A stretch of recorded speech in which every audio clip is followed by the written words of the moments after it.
Good afternoon mga master. Ito pala yung trigger natin. Naayos ko na siya. Smooth lang siyang smooth lang siyang kalabitin. Ang housing nito stainless. Ito stainless to. Itong trigger niya. Saka ito mild steel lang to. Mild steel. Para tayong nahanap na na stainless din. Kung meron man ang mahal. Kaya nag-decide ako na mild steel na lang. Pero makapal yan. Ang kapal nito mga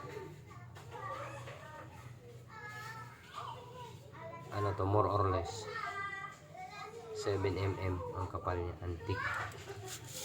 Tapos ito yun, nasa 3mm lang to.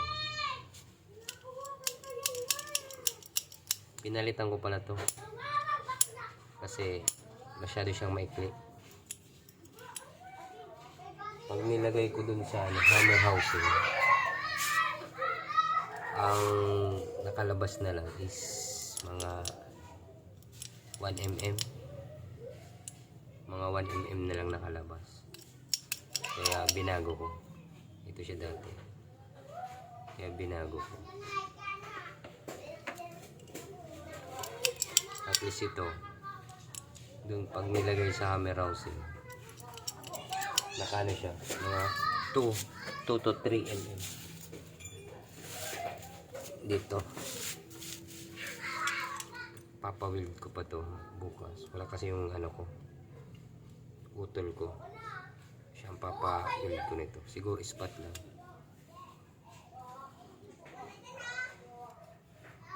Ito ba? Yan. Doon sa isa 1mm lang. Baka mano lang ang hammer. Pag kinasa mo, nabanti rin. Yan siya.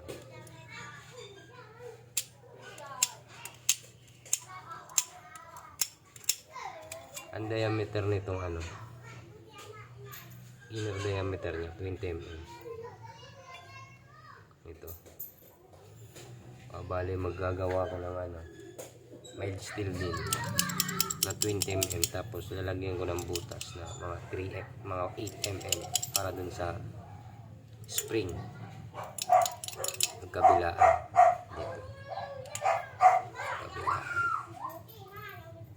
Bali naka-ready na rin yung tank natin. Tapos yung valve.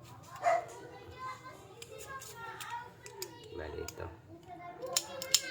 Ito pala hammer housing natin. Ay to. Trigger housing. Nabili natin ng 75 pesos. Sa hardware. Mahaba to. Mga almost 24 inch. Ano natitira pa. Ito.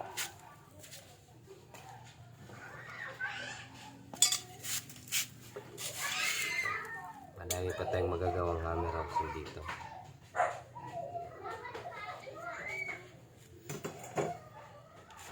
So, napakano lang, smooth.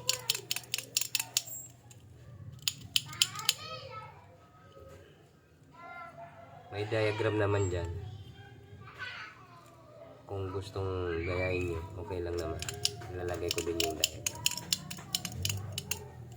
Salamat.